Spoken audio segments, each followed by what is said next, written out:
Você aí que está querendo construir, está planejando a sua construção, já decidiu sobre as paredes internas se vai ser de alvenaria de bloco cerâmico ou de gesso acartonado? Você tem dúvida? Quer saber qual é que custa mais caro? Fica comigo até o final desse vídeo que você vai ter uma surpresa a respeito do valor entre uma opção e outra. Eu vou começar pela nossa conhecidíssima parede de alvenaria de bloco cerâmico. Gente, nós temos no Brasil uma vasta tradição em construção com parede de alvenaria de bloco cerâmico. Ela é uma parede extremamente resistente, ela pesa 180 quilos por metro. É um peso considerável, não é mesmo? É uma parede que ocupa mais área útil da sua casa, ela permite que você faça diferentes formas, permite uma liberdade de projeto arquitetônico, mas tem esse inconveniente, como eu falei,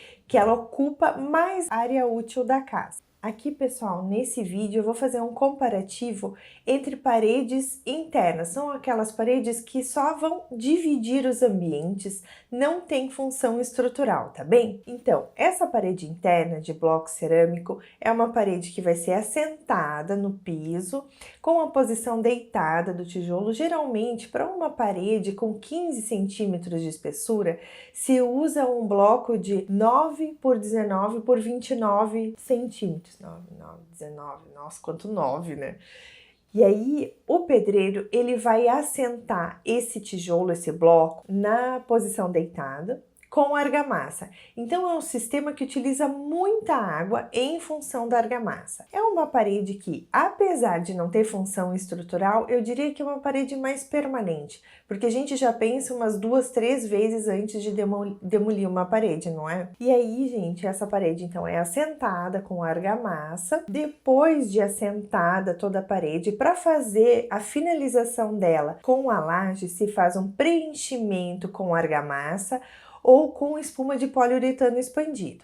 Logo depois disso vem a etapa de chapisco, que é uma argamassa bem ralinha, que serve para criar pontos de aderência entre o emboço que vem depois e o reboco. Todo esse sistema de chapisco, emboço e reboco tem mais ou menos 2,5 centímetros de cada lado. Então, fazendo todo esse processo, você vai ter a sua parede com 15 centímetros de espessura. Aí você vai poder aplicar uma massa corrida nessa superfície, lixar e por fim aplicar a tinta. Se for aplicar outro tipo de revestimento, você só precisa esperar a cura da etapa de emboço e reboco para começar o seu revestimento na parede. Todo esse processo leva mais tempo, porque mesmo você utilizando um bloco sem variações dimensionais e uma argamassa industrializada, cada bloco é assentado um a um, então todo esse processo é um processo artesanal. Então tudo isso leva mais tempo de execução. Apesar de nós termos uma vasta tradição na construção de parede com alvenaria de bloco cerâmico, ainda esse sistema pode gerar uma porção de falhas, como falhas de prumo, de esquadro, de nível. Então, todas essas falhas podem gerar patologias para sua construção e, além disso, refazer essa parede, consertar essa parede, pode gerar muito resíduo e aumentar o custo da sua obra. Quem já não ouviu aquela máxima? Pode deixar, doutora, a gente corrige na massa. Eu já ouvi, já vi. Não é assim?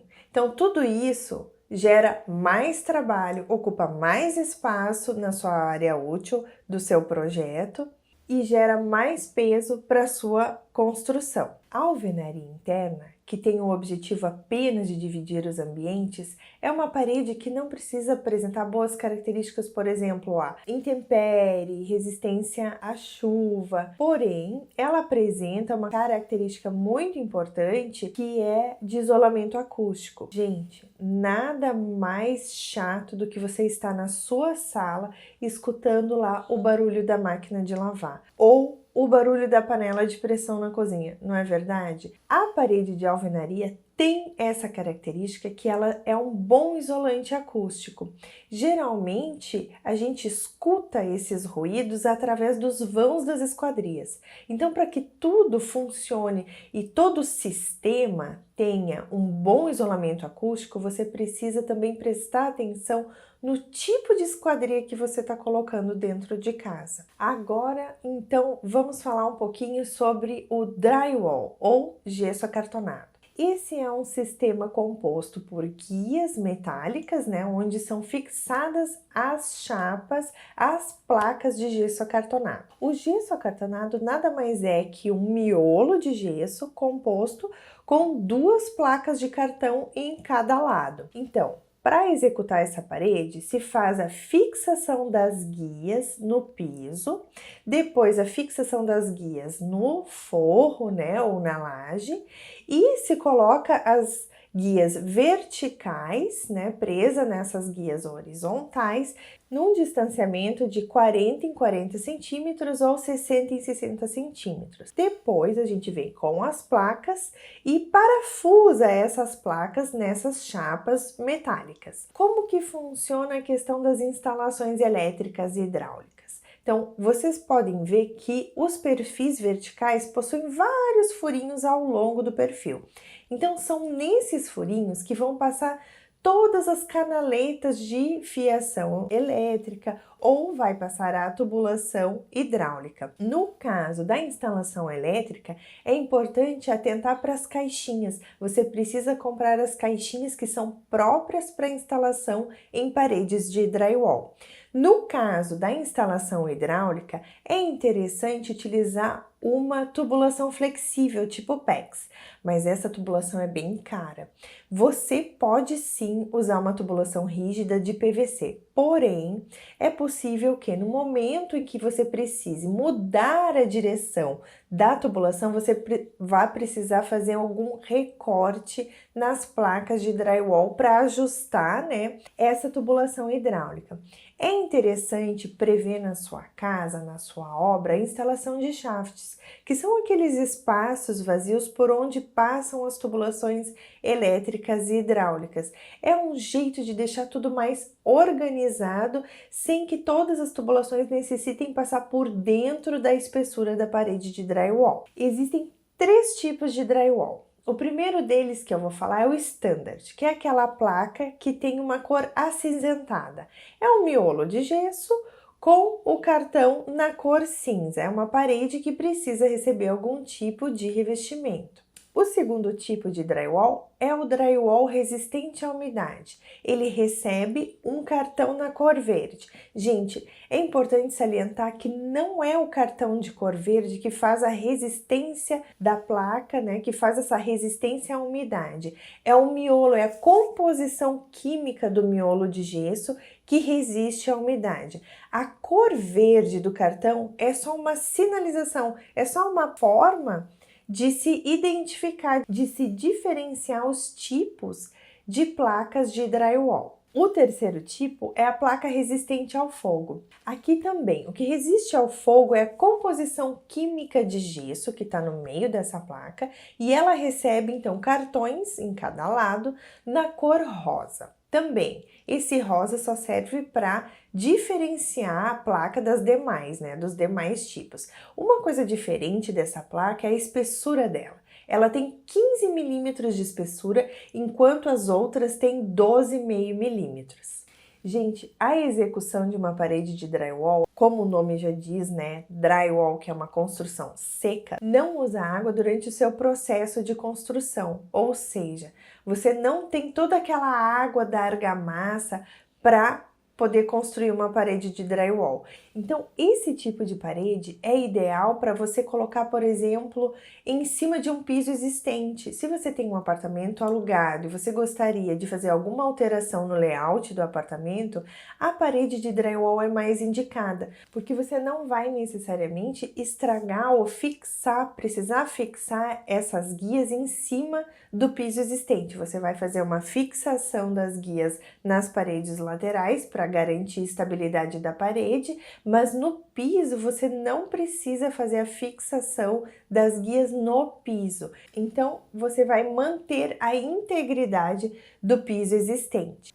Então, voltando à execução, depois que você passou toda a tubulação elétrica, toda a tubulação hidráulica, vão ser fixados o outro cartão na outra face da parede, então essa parede vai ser fechada. Depois de finalizada a fixação das placas, é colocada uma fita de vedação entre elas. Depois disso, passa uma massa corrida. Pessoal, aqui eu acho legal passar a massa corrida, porque a massa corrida vai tirar qualquer imperfeição que tem nessa superfície. Isso é especialmente importante quando você aplicar uma tinta acetinada, por exemplo. A tinta acetinada é uma tinta que reflete luz. Então, se você não tem uma parede perfeitinha, você vai conseguir enxergar as pequenas imperfeições dessa superfície. E colocando uma massa corrida, essas imperfeições vão ser absorvidas por essa massa corrida. Depois de lixada, a pintura vai ficar com um acabamento muito mais bonito. Uma dúvida que sempre surge em relação à parede de gesso acartonado é em relação à resistência. Pessoal, eu até acho que isso é um dos motivos pelos quais a gente não tem um amplo uso desse tipo de sistema no Brasil. Nos Estados Unidos, eu vi que 90% das paredes internas são executadas em gesso acartonado. Eu não tenho esse dado aqui no Brasil, mas acredito que é bem menos. E uma das coisas que faz com que a gente não queira utilizar ou tenha um certo preconceito em utilizar a parede de gesso acartonado é em função da percepção da resistência dessa parede. Mas, gente, esses sistemas, eles são testados e atendem a todas as exigências das normas brasileiras. Então, por exemplo, essa parede ela é sim resistente a impactos. Por exemplo, uma pessoa que esbarra na parede ou um móvel que porventura venha a cair sobre essa parede, ela vai resistir a esse impacto. Outra dúvida é em relação à fixação de objetos nessa parede. Então, para fazer a fixação, você precisa de um sistema próprio para drywall. Então, por exemplo, se você quer instalar um quadro ou quer instalar um espelho ou mesmo uma TV, você precisa usar buchas especiais para drywall. Você pode usar a bucha rosqueável ou Uzamac, que tem uma profundidade, um comprimento de 3 centímetros, com um parafuso. Esse sistema vai te dar uma resistência de 15 kg por ponto.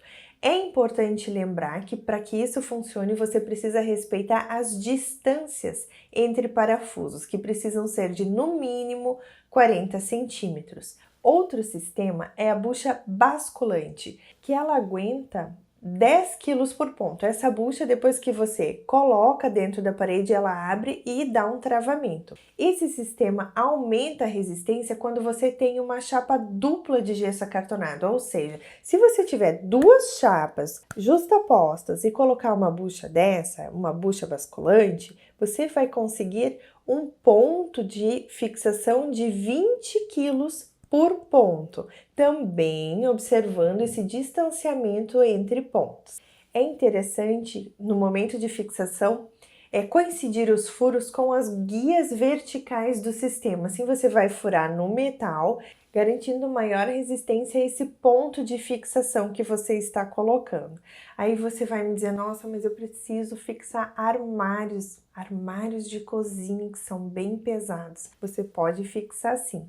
Para fazer essa fixação, é interessante que você faça um reforço metálico na sua parede de drywall. Aí, gente, é legal fazer essa previsão desse reforço lá na etapa de projeto. Poxa, mas daí você vai me dizer, Ana, eu não sabia que tipo de móvel eu queria colocar naquela etapa. Não tem problema. Depois da parede pronta, você pode fazer um recorte na placa de gesso e instalar a placa metálica. Fazendo esse reforço metálico e colocando as buchas, os parafusos adequados, você pode chegar a uma resistência de 40 kg por ponto de fixação, tá bom? É importante fazer com que a fixação do móvel case, com essa placa de reforço para que você não tenha problemas na hora de fixar o seu móvel que é mais pesado. Pessoal, Uma coisa bem interessante de mencionar é que a parede de gesso acartonado, ela pesa 20 quilos por metro quadrado. Nossa, quanta diferença, né, em relação à parede de alvenaria de bloco cerâmico, que é 180 quilos.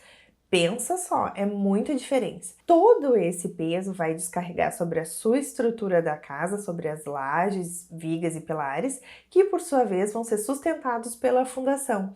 Então é bem importante fazer toda essa análise de carga lá na etapa de projeto, porque isso pode representar uma redução de custo, uma redução de dimensionamento da sua estrutura portante. Outra coisa muito interessante de se mencionar a respeito da parede de gesso acartonado é em relação ao isolamento acústico. Ela, por si só, num sistema simples, sem isolante acústico, ela não tem um bom desempenho de isolamento acústico, mas você pode melhorar isso colocando uma lã de rocha, uma lã de vidro, que vai sim trazer um maior isolamento acústico para a sua casa. A parede de gesso acartonado, ela precisa de uma mão de obra especializada, o que é bom porque reduz o tempo de execução dessa parede e também reduz a geração de resíduos na obra.